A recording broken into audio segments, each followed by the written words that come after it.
Mais c'est vrai que j'adore cet aspect collectif du basket parce que toute seule, je m'ennuierais. Et j'aime beaucoup jouer pour les autres finalement aussi. Peut-être un peu trop des fois, mais c'est vraiment cet aspect-là du basket que j'adore, jouer avec les autres. Au cœur de la flamme, le podcast qui explore les récits inspirants des porteurs de flammes choisis par la Caisse d'épargne Midi-Pyrénées. Chacun de nos épisodes plonge au cœur des histoires de ces individus exceptionnels, illuminant leur vie de la même intensité que la flamme olympique. Nos invités partagent leurs expériences, défis, chutes et triomphes. Bienvenue dans Au cœur de la flamme où chaque histoire brille d'une lumière unique et captivante. Pour ce 11e épisode, Margot de Freitas prend le micro. En tant que vice-capitaine de l'équipe du Toulouse Métropole Basket, Margot jongle au quotidien entre ses études supérieures en STAPS dans la filière Activité physique adaptée et son parcours de basketteuse professionnelle. Bonne écoute. Bonjour tout le monde, je suis Margot de Freitas, j'ai 23 ans et je joue au Toulouse Métropole Basket. Alors comment j'ai commencé le basket? C'est un ami à mes parents qui était président du club à côté de chez moi qui m'a invitée à tester vu que j'étais grande. Et j'ai tout de suite aimé, j'ai jamais arrêté depuis. Et je suis arrivée à Toulouse il y a 9 ans maintenant, c'est ma 9e saison ici. Parce que je suis arrivée d'abord au centre de formation, j'ai fait 3 ans et après j'ai intégré l'équipe professionnelle à 18 ans. Et depuis je suis jamais partie. Le basket maintenant rythme forcément ma vie parce que c'est mon métier. C'est mon métier. J'aime pas dire que c'est mon métier parce que je me rends pas forcément compte, c'est surtout une passion. Quand on fait ce qu'on aime le plus faire tous les jours, on se rend pas compte que c'est un travail finalement. Donc je suis vraiment chanceuse de pouvoir gagner ma vie comme ça. Du coup, je suis étudiante en même temps. Je suis en licence, en 3e année maintenant. Mais c'est vrai que c'est compliqué de continuer ses études et d'être basketteuse professionnelle en même temps. Alors pour ça, à chaque fois, j'ai fait mes années en 2 ans. Donc c'est réellement ma 6e année à la fac. Pour valider une licence, ça commence à faire un peu long. Mais oui, c'est vrai que c'est compliqué. Après, j'adore ce que je fais, c'est hyper intéressant. Je suis en STAPS et je suis dans la filière activité physique adaptée. Et donc ça m'apporte beaucoup. J'adore ce que c'est. Et en plus, là, cette année, j'ai la chance de faire un stage. Donc c'est vrai que j'adore rencontrer les enfants. Ils sont hyper bienveillants. Quand j'aurai ma licence, je serai enseignante en activité physique adaptée. Ça touche le handicap. Après, ça peut être toutes sortes de handicap, mental, physique. Mais ça peut être aussi des problématiques sociales, que ce soit en prison ou des choses comme ça. C'est vrai qu'on a une approche biopsychosociale. Et ça m'apporte beaucoup. Mais comme je disais, c'est énormément de bienveillance parce qu'il n'y a aucun jugement. Et ce qu'on retrouve dans le monde ordinaire, notamment dans le sport, où on perd un peu patience, on ne veut pas faire la passe parce que cette personne, elle n'y arrive pas, elle perd le ballon à chaque fois. Dans le monde du handicap, il n'y a pas du tout ça. C'est vraiment beaucoup de partage et j'adore. Mon stage, je le fais à l'IME 36 Ponts, à Toulouse, depuis cette année. Et pour l'instant, j'ai beaucoup observé.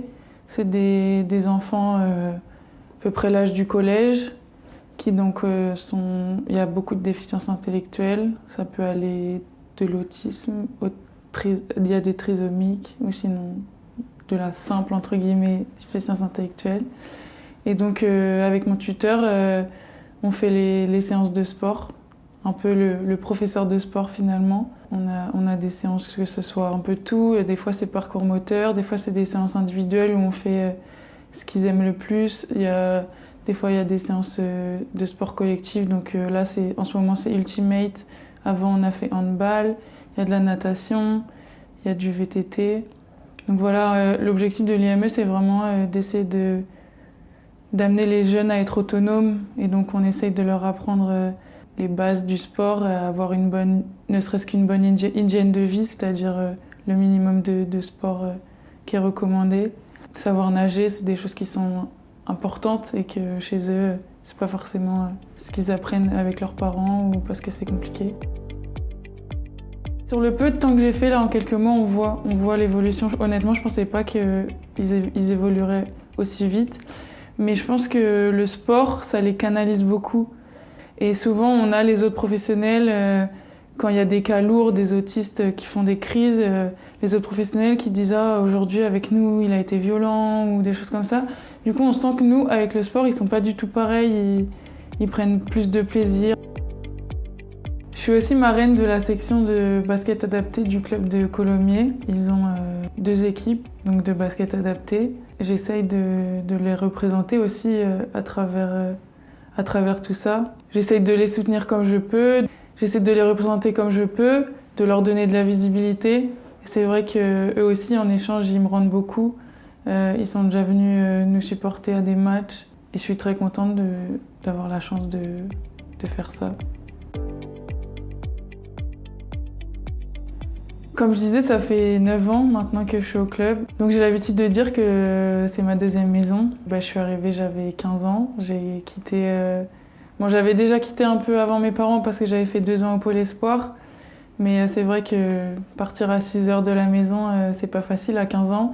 Et j'ai tout de suite été accueillie merveilleusement bien. Notamment mon coach actuel encore, Xavier Noguera. Et j'ai l'habitude de citer aussi Jean-Christophe Quat, qui était responsable du centre de formation à l'époque. Et toujours maintenant, c'est vraiment comme des personnes de ma famille. Si j'ai besoin, ils sont toujours là pour moi. Et c'est vrai que je le sens maintenant, les soirs de match, que je fais partie du club parce que je sens beaucoup plus d'encouragement pour moi certaines fois. J'en suis extrêmement reconnaissante parce que maintenant ici c'est chez moi. Je me sens tellement bien et voilà, j'ai pas forcément envie de partir. Je suis très attachée au club et à toutes les personnes que j'ai pu rencontrer ici. C'est vrai que j'ai l'habitude de dire que dans la vie, je suis plutôt une bonne vivante dans le sens où j'aime beaucoup passer du temps avec mes amis, partager finalement des moments de vie. Et donc je pense que sur ça, ça se rapproche du basket parce que c'est du partage constant. On n'a qu'un ballon pour 10, 5 quand on est sur le terrain. Mais c'est vrai que j'adore cet aspect collectif du basket parce que toute seule je m'ennuierais. Et j'aime beaucoup jouer pour les autres finalement aussi. Peut-être un peu trop des fois, mais c'est vraiment cet aspect-là du basket que j'adore, jouer avec les autres.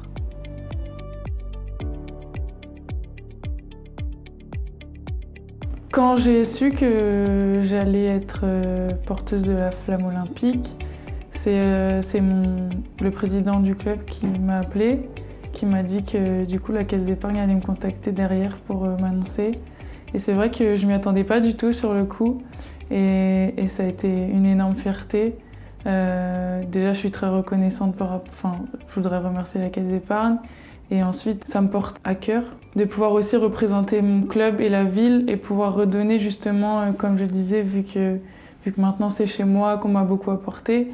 Je pense que c'est une manière aussi de remercier un peu tout le monde, de pouvoir le représenter.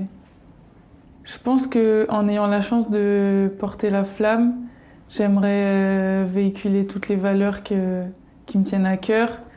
Et donc forcément, là j'ai envie de dire de représenter le sport féminin, de représenter mon club dans la région. Je sais que la Caisse d'épargne le soutient depuis un moment, donc c'est important de pouvoir mettre en valeur ça. C'est vrai que les JO à Paris en France, c'est quelque chose c'est quelque chose d'historique. Ça arrivera qu'une seule fois de mon vivant, on va dire.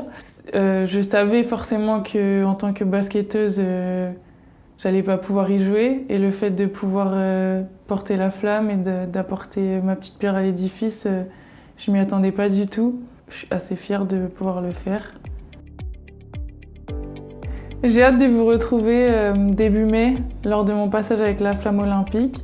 Et en attendant, je vous invite à venir nous supporter et me voir lors des matchs au Petit Palais des Sports, ça sera avec plaisir.